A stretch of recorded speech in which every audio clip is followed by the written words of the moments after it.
পশ্চিমবঙ্গ সরকার যুব ক্রীড়া কল্যাণ দপ্তর ও পশ্চিম চলছে পঞ্চম পর্ব।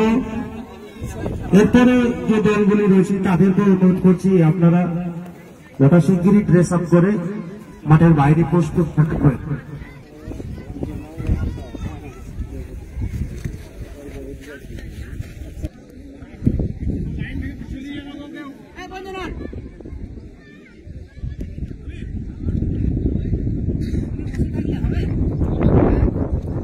মাঠের সাদা এবং ব্লু জার্সি পরিহিত